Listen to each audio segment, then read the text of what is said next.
and welcome to Bums on Seats, short interviews in celebration of International Women's Day and females in hospitality. Now, we're very lucky today. We have the wonderful Abi Dunn joining us. And Abi, you have one of my favourite job titles I've ever seen, which is Chief of Dream Jobs for 68 People. Could you just go a bit more into that job title for us? Yeah, I kind of put it as a bit of a joke originally, and then loads of people commented on it and said how great it was. And I was like, oh, do you know what? I'm keeping it. Because when I first set up, I was like, what are you a founder of? One person, So yeah, it gets really nice feedback. The challenge that I've got then is trying to fit other job titles in around it of the rest of the team, because everything else sounds a bit corporate and stuffy in comparison. So we spend a lot of time thinking about what they can be. In terms of, especially where you've come from as well, now we all know that hospitality is quite male dominated in general, but especially on the operations side in particular, I think it's easy to agree that.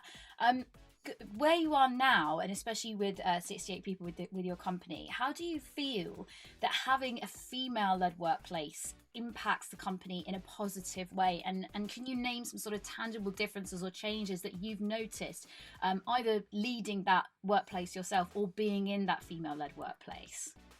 Yeah, I think the world has certainly changed, hopefully quite a bit since I was a female general manager with lots of males around me. But I certainly think our drivers are different.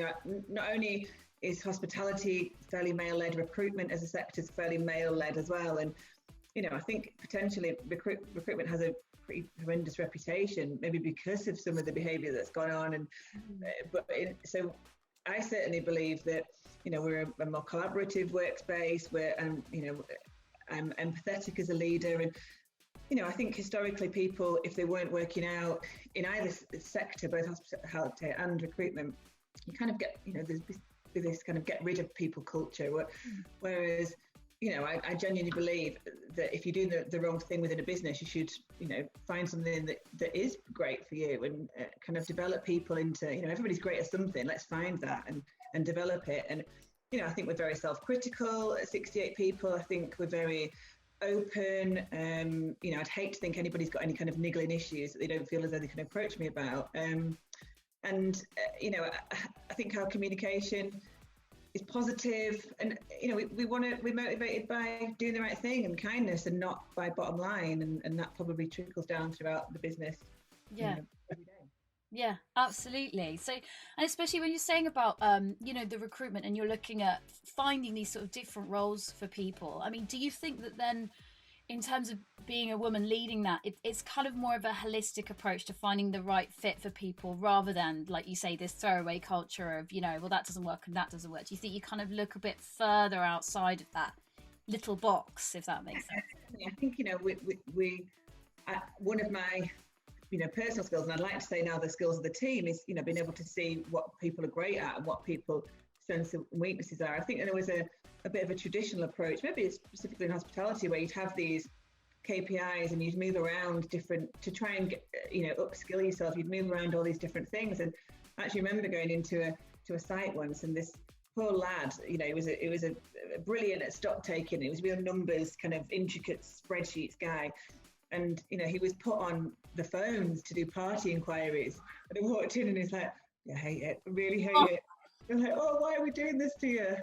So yeah, trying to, finding what people are great at is, part of our world, which I really love.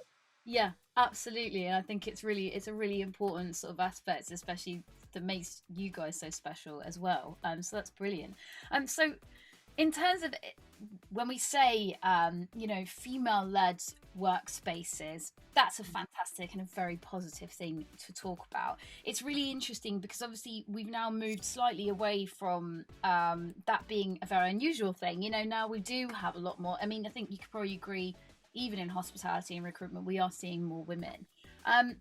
It's kind of now become a situation where sometimes terms like female CEO and women in business can have a negative sort of aspect to them, and I think that's probably coming more from women rather than it is from men. What's your take on that? Do you think that do have negative connotations, or do you think there's still a place for that terminology now in business? Yeah, I mean, personally, I'd see it as a positive. You know, if I was an employee, I'd probably seek out a female-led business, and there's actually a lot of evidence, you know, both from the UK and the States.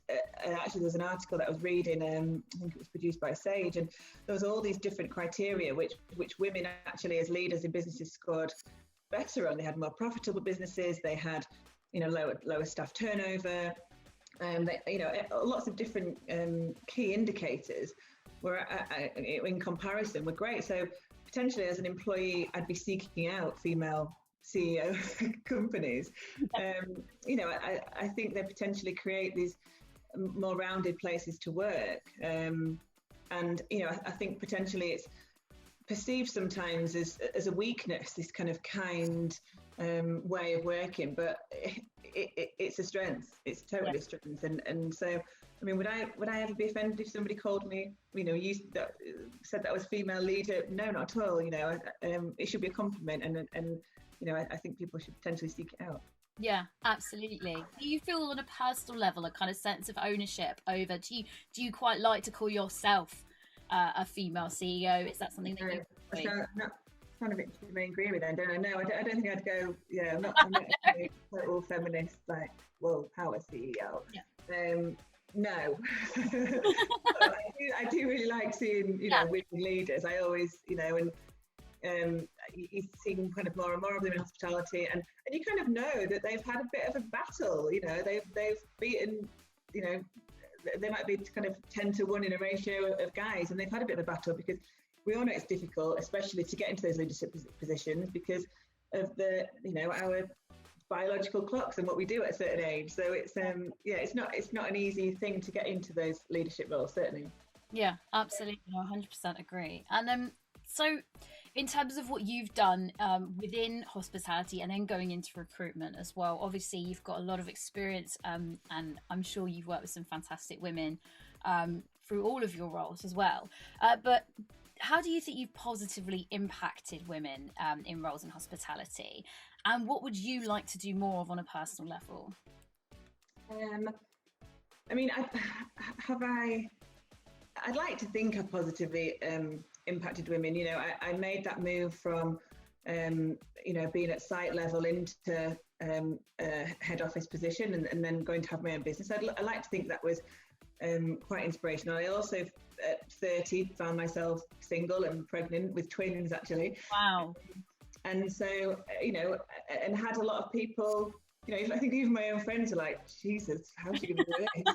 And I've got an ultimate belief that I can do anything, whether I've had that, you know, in me from younger or from that time, and, you know, when I had the boys. But, you know, I hope people see that as quite inspirational, because I've gone on to get my own business, and, you know, I'd like to think that other women could look at that and see, actually, children isn't just children. It's, you know, I certainly am very focused on my career, and have achieved more than I ever thought I could post having the kids. So hopefully I've inspired people. That'd be nice.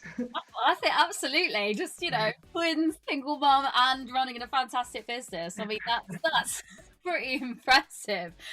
It's really interesting what you just said then, actually, about that self-belief. You know, that you can do anything. Do you think that's something? Do you feel that that's something that really needs to be instilled more in? And I think that's the only thing that stops more. You know, let's be honest. That I'm not a leader of business because I'm brilliant at X, Y, and Z, or, you know, these female CEOs aren't. It's because they have a total belief in themselves, and you know, I find it sad sometimes when I do meet, and, you know, it's more often than not women who have this self-doubt, but I believe it's a mindset, and you know, it's not a skill that, I was better educated or I did something else, you know, it's a mindset. I just have a belief that I can do anything, and I'd love to see more women think like that.